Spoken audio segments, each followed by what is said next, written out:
Welcome to the Richmond Market Insight Forum podcast, where bold ideas, sharp insight and industry leaders come together. Brought to you by your video team.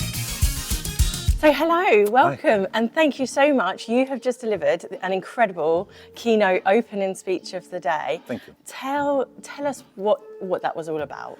So the title was about the rationality or lack thereof of human beings. And so in a world of data, the application of data doesn't always do the thing that we think it should, because human beings aren't all rational.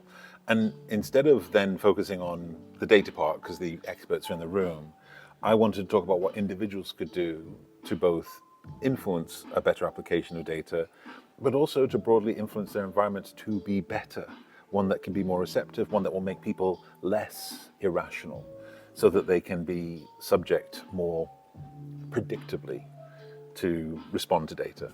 And what I found incredible about obviously getting the opportunity to listen as well was it wasn't just listening, it was interactive. So you actually played them at their own game of using the data and then going, well, you did this. This is your data. Yeah. You're the results of, and we voted on kittens.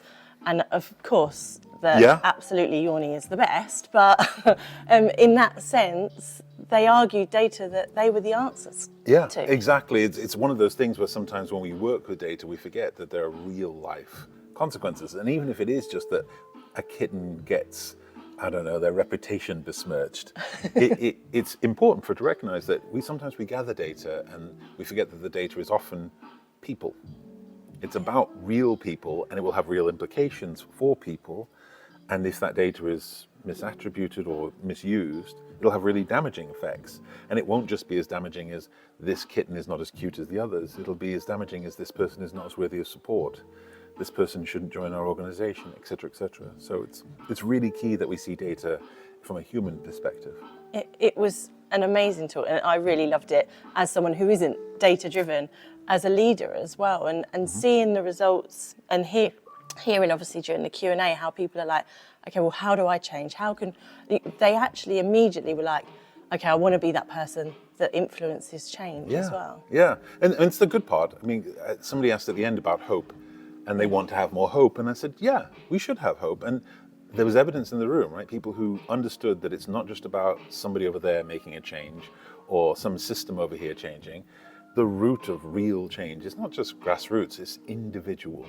I'm going to decide to do something different.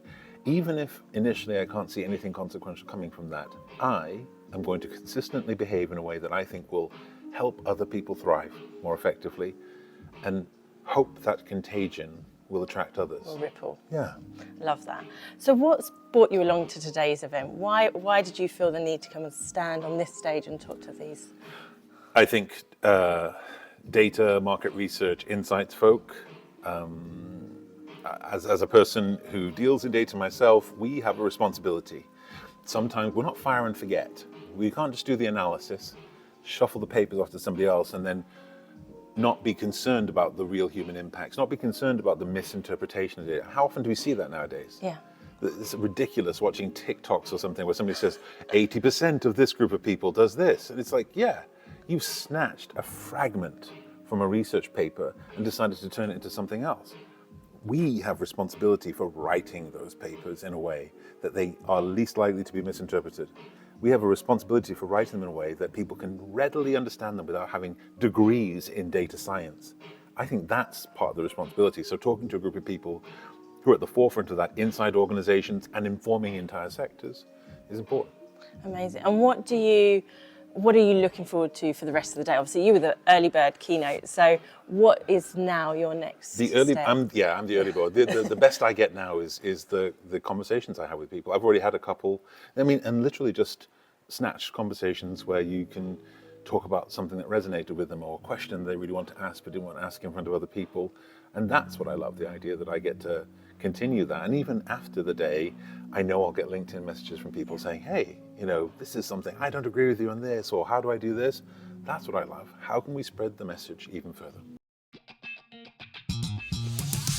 Thank you for joining us on the Richmond Market Insight Forum podcast, where every conversation sparks new thinking.